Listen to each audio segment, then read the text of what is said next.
Yeah, well, that's a little bit of what Roland has been learning from the drivers. And it's another side, it's another look at the other side of this, Mama B. You know, particularly, I was shocked to learn about their wages and how it makes it impossible for anyone to have a driving as their only job. Exactly, exactly. I think we have to now, you know, if we want to look at the core of the issue, I guess this is it. We're getting somewhere now, and we need to address that, because you can't have a driver drive that long distance and also have a second job. So are you taking care of a shop? Are you like a shop attendant or managing another facility, and then at night you go and drive? You need rest, and you can't cheat on that. That's true. Yeah, so we have to somehow must start that conversation of fixing the problem.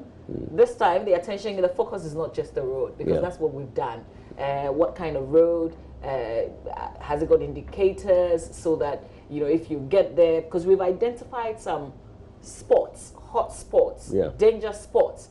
But now we have to look also at the people who sit behind the steering and take care of them so that they can do the right thing. Absolutely. And I mean, this Kintampo accident is going to generate so much more conversation from us.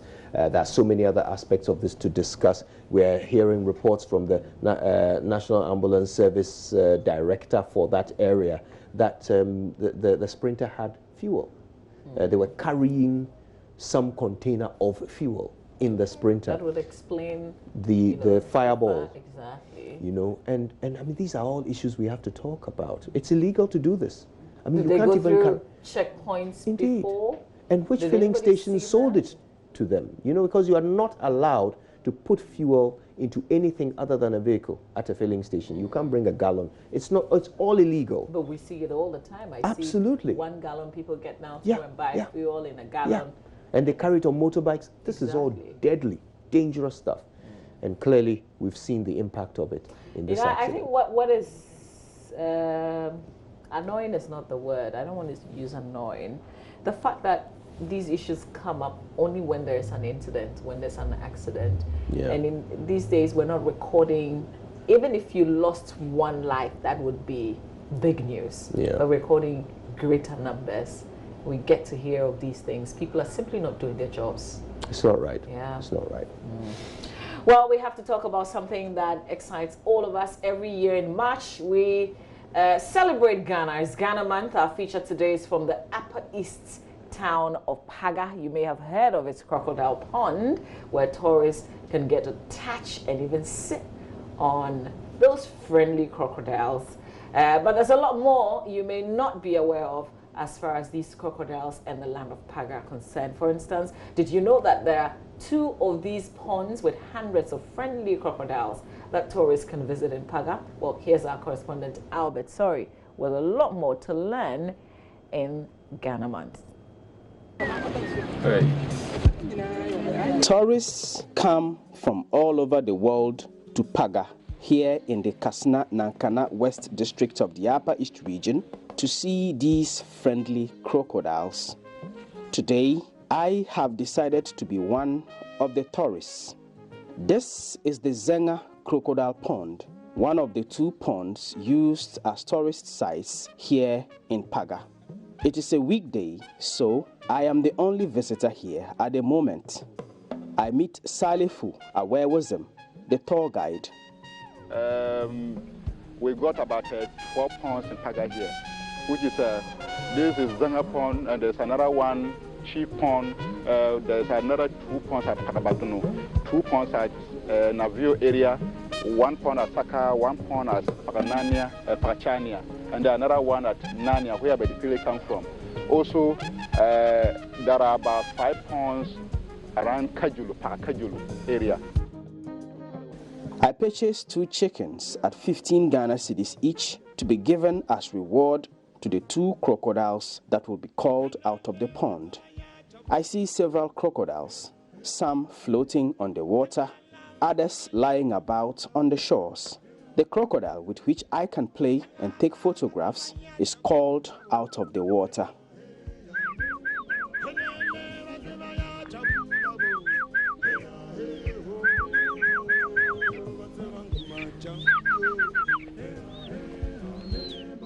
It is trained for the purpose of posing with humans for pictures.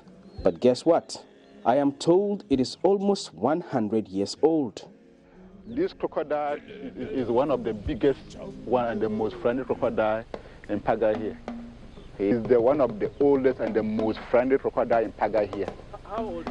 It's about 99 years old. Our grandfathers worked here before, so every year they have been told the ages. Anyone who is working here will be continue counting the years.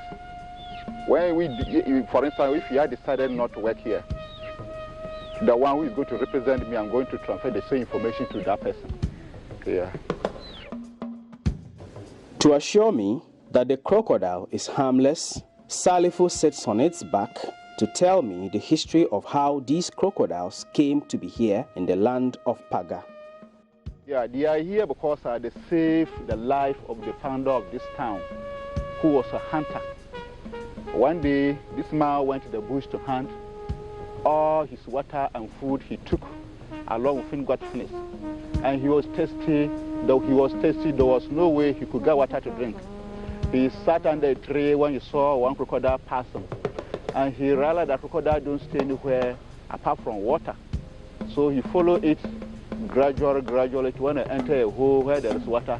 He fed the water and drank and filled some of his containers and he started hunting again. When he finished hunting, coming back home, he met a river. The river was flooded. It has rained that day. And there was no way this man could cross this river. As he was standing there, you saw the same crocodile just cross the river.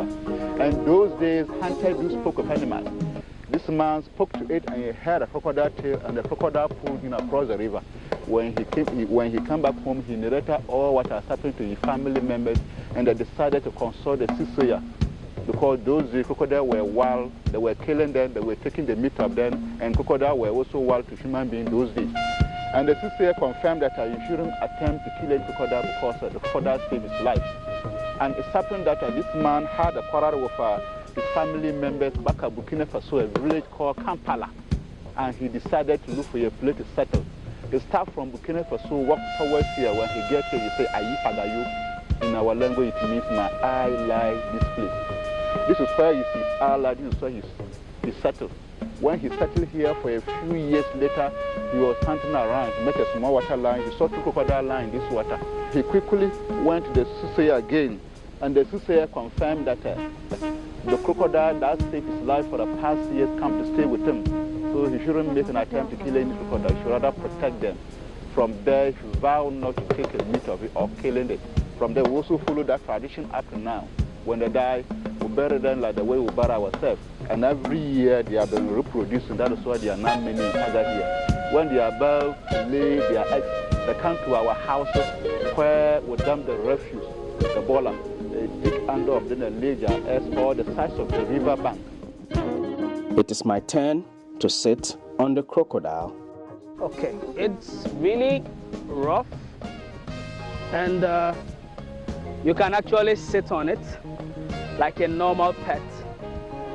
And the assurance is that they will never do anything to you. These crocodiles are that friendly. So this is the, okay, whoa, okay.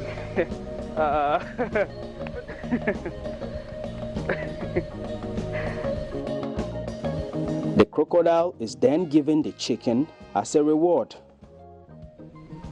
So you can come closer.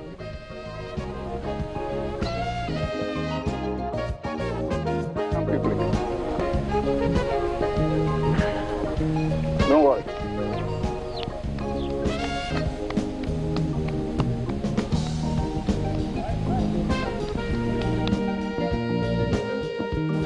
The second crocodile, although it can pose with humans for photographs, is also trained to stand on its hind limbs to entertain visitors. See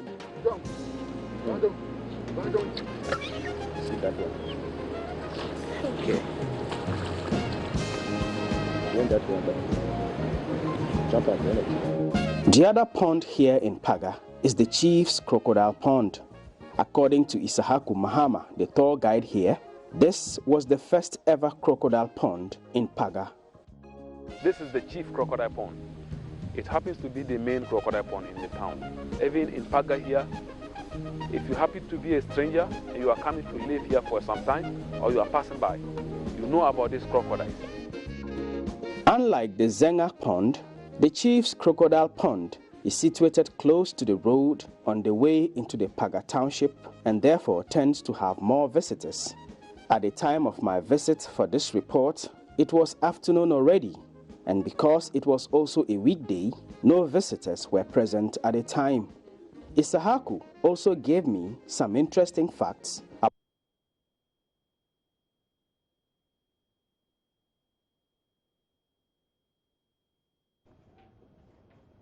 Amazing, incredible. Would I want to try sitting on one of those friendly crocodiles? I don't know, man. What are you afraid of? Did you see the way Albert moved at the point when he got up in there? Crocodile was, Charlie. But I could try it. I might try it, but I won't recommend it for you. Me, I'm not as delicious as you, so I might survive, but you might not come back. Crocodiles have taste. Listen, here's something exciting that's also happening is Afajato Conquers on Joy. If you missed the first bit, well, it's still Ghana month and there are still adventures that you can partake in. This one is happening just on the 14th of March. You've got to register. It's only 250 Ghana cedis by 12th of March, so you can participate in this weekend's activity. Is that Akpele? So is that Akpele on the Akpele. poster? Well, that's Banku, eh? It's Banku. Yeah. Whatever it is, it's worth the trip. Absolutely. I mean, I would pay the 250 just for that. Everything else can be a bonus. The destination is Hohoi, but Afajato and the Vliet waterfalls, those will be the side attractions. The package includes transportation, the tours, tour guide, breakfast, and lunch. And it's better when you do it with other people. So if you haven't done the climbing, maybe you want to go on a second adventure. It's always better to do it more than once.